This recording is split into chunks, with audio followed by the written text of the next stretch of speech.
Money is not what you think it is. Most people believe money is a thing, a medium of exchange created to solve the inconvenience of barter. They imagine a story where someone invented currency to make trade easier, logical, efficient, a solution to a practical problem. But this story is backwards. Money didn't emerge from the bottom up, invented by traders seeking convenience. Money emerged from the top down, created by power to solve a different problem entirely. The problem of control, the problem of extraction, the problem of how to maintain order in a territory full of people who don't want to cooperate with you. Understanding this changes everything about how you interpret modern monetary systems. Because if money was always about power, then every innovation in money, from coins to paper to digital currencies, is not a technological improvement. It's a refinement of the mechanisms of control. And recognizing that changes how you understand not just the past, but the present moment we're living through. When you see money clearly, you see the architecture of power itself. Welcome to the Sleepy Econmist, where money, power, and history collide. And nothing is ever as simple as it looks. The conventional story about money's origin is taught in every economics textbook. Imagine early societies practicing a barter, direct exchange of goods. A farmer with grain trades with a blacksmith who has tools. This works until the farmer needs something the blacksmith doesn't want to trade. Enter money, a universally accepted medium of exchange that solves this problem. Everyone wants money, so everyone accepts it, and trade becomes efficient. This story is intuitive, it's elegant, and it's almost completely wrong. Anthropological evidence suggests that barter was never the primary means of exchange in early societies. When anthropologists study actual pre-monetary societies, they find something different. Credit systems, gift economies, reciprocal obligations, complex networks of IOUs that stretched across communities. Trade did occur, but it was embedded in social relationships. You traded with people you knew, you kept mental accounts of who owed what. Communities functioned on networks of trust and obligation. Money in the system wasn't necessary. What was necessary was social cohesion, the ability to track who owed what, the enforcement of obligations. For thousands of years, societies functioned this way. So what changed? What made money emerge? The answer is centralization. Empires. As societies grew larger, as political authority became more concentrated, as territories expanded beyond the face-to-face networks where everyone knew everyone, a problem emerged. How do you extract resources from people you don't know? How do you collect taxes from subjects you can't monitor?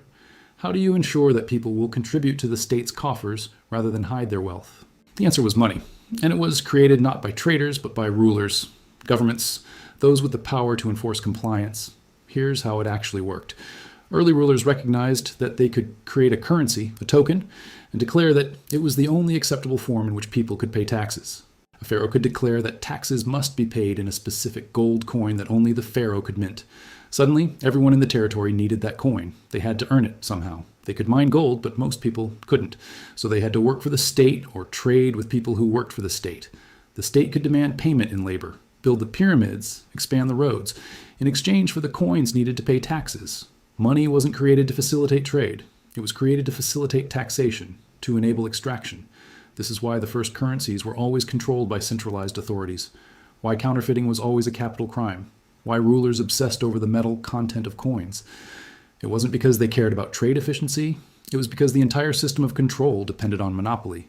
If anyone could create currency, then the state couldn't force people to work for payment in that currency. The state's power depended on being the sole issuer, on controlling the supply. This mechanism was extraordinarily effective.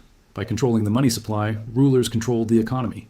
They could fund armies by minting coins. They could reward loyalists by paying them in coins. They could tax the population by requiring payment in their coins.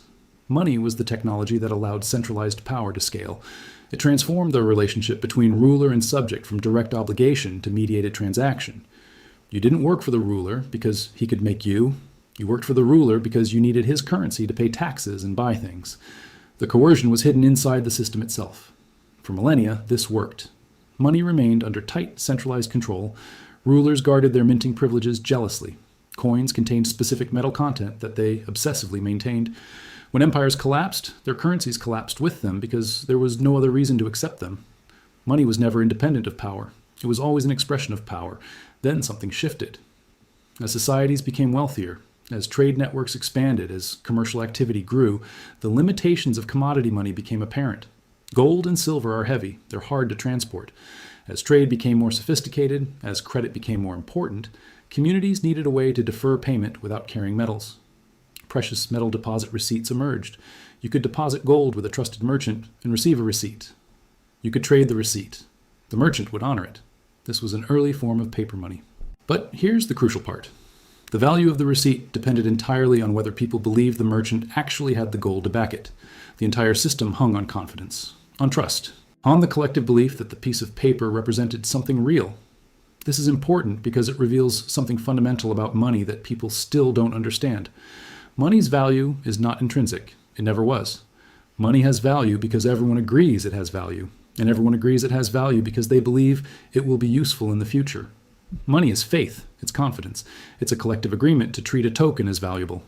This is why the transition to paper money was so revolutionary and so dangerous for those in power. Paper money could be created almost infinitely. There was no constraint, no scarcity of metal limiting the supply. A ruler could simply print more paper. This meant money could be debased without anyone noticing. The money in circulation could expand dramatically, causing inflation, without the ruler needing to mine more precious metal. This gave rulers immense power. But it also created a danger. If people realized the paper was backed by nothing, confidence would collapse. The money would become worthless. The entire system would fall apart. This tension, the need to control the money supply versus the danger of creating too much money and destroying confidence, has defined monetary history ever since. For centuries, governments tried to solve this by claiming their paper money was backed by precious metals, redeemable in gold upon demand. They would print on the currency. This created the illusion that paper money was still tied to something real. It reassured people, but it also constrained governments. They couldn't print more money than they had gold to back it. The gold standard was a brake on monetary expansion. It prevented rulers from funding wars, deficits, and ambitions through unlimited money printing.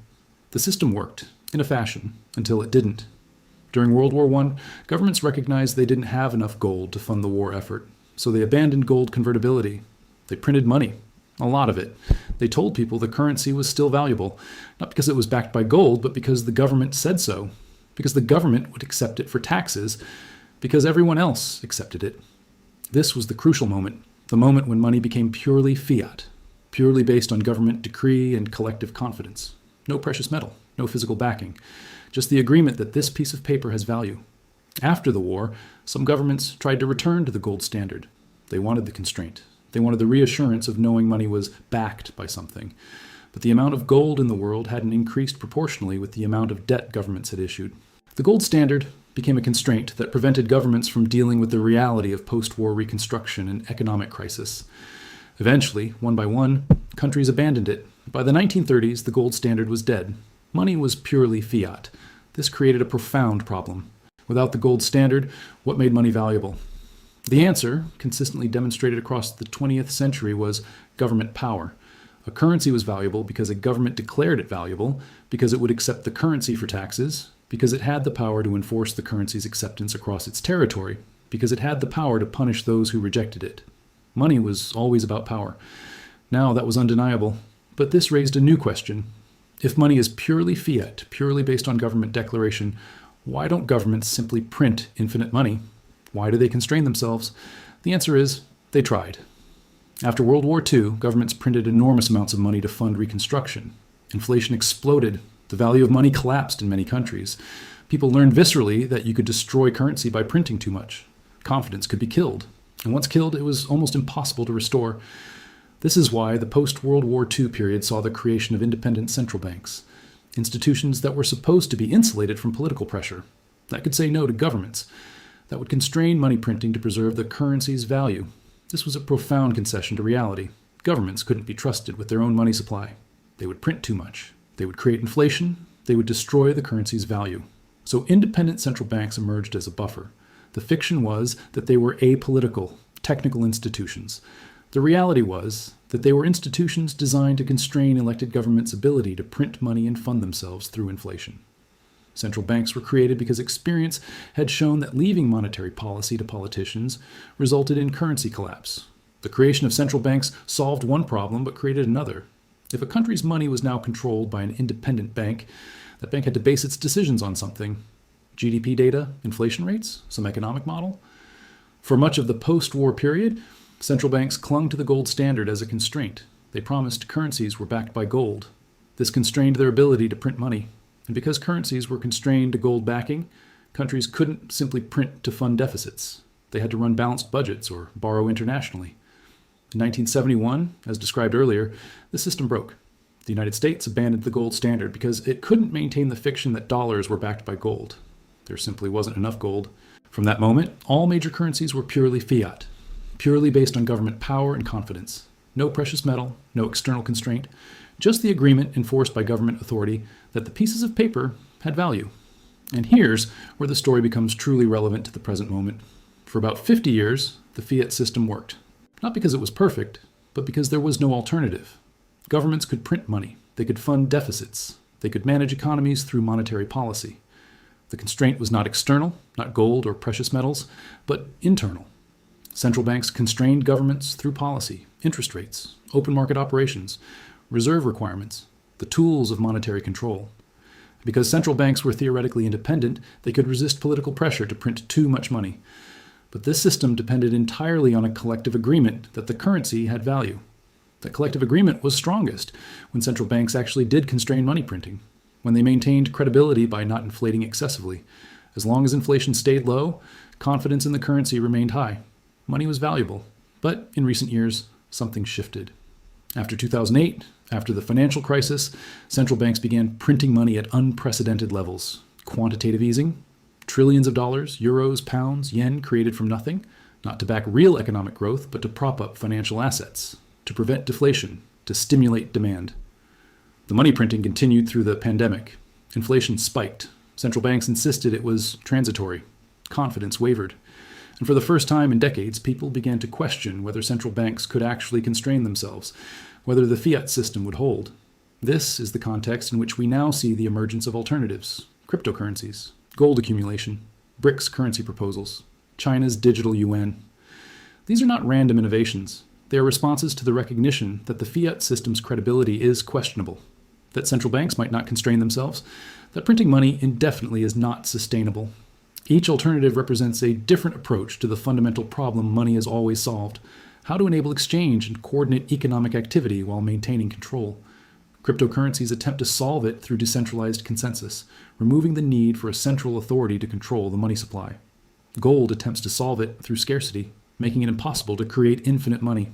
Central bank digital currencies attempt to solve it through tighter control, moving away from physical currency toward digital money that can be tracked, frozen, and controlled more easily than physical cash.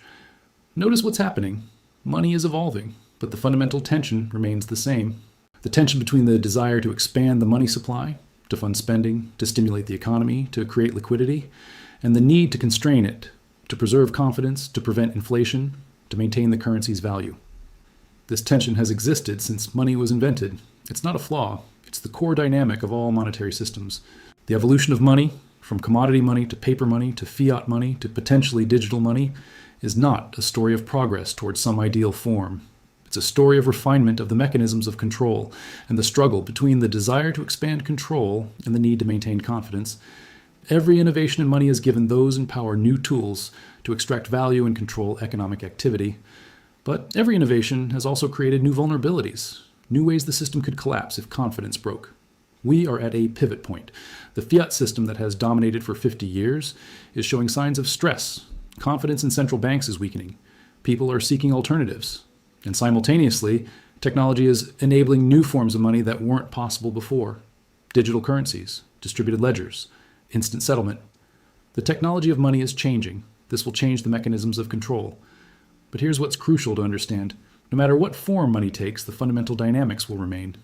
Money will still be about control, about enabling extraction, about coordinating economic activity, about maintaining order. The technology will change, the form will evolve, but the purpose, the deep purpose of money as a tool of power, will remain unchanged. This is why understanding the evolution of money is so important. It reveals that money was never neutral. It was never purely technical. It was always political, always about power, always about who controls the supply, who benefits from its creation, who bears the costs of its debasement. Understanding this history allows you to see through the technical language that surrounds modern monetary systems. When central banks talk about price stability and maximum employment, they're using neutral language to justify particular policy choices that benefit some people and harm others. When technologists talk about decentralized finance, they're promising liberation from control, but recreating many of the same dynamics in new form. The evolution of money reveals that humans have never solved the fundamental problem money creates: how to maintain a system of exchange that doesn't collapse under the weight of unlimited expansion. We've only shifted the location of the constraint, from gold to central bank credibility to potentially to decentralized consensus. But the constraint is always there. And the moment those in power believe they can overcome it, that they can print infinitely without consequence, confidence collapses. This is why the current moment is so significant. We have a fiat system that's losing credibility. We have alternatives emerging. We have technology enabling new forms. The evolution is accelerating. What emerges from this period will determine the structure of economic control for the next era. But whatever emerges will face the same fundamental tensions that have plagued money since its invention: the need to expand and the need to constrain, the desire for control and the necessity of confidence. Understanding this evolution doesn't tell you which form of money will win, but it does tell you that all systems will eventually face the same test. Can confidence be maintained? If it can, the system survives. If it can't, it collapses. And the history of money is littered with systems that failed this test, with currencies that became worthless, with confidence that was destroyed and could not be rebuilt. The evolution of money is the evolution of power, and as power evolves, so does the form through which it operates. But the underlying dynamics, the tension between expansion and constraint, between control and confidence, remain eternal. If this gave you a new perspective, hit subscribe. History has the answers. I'll show you where to look.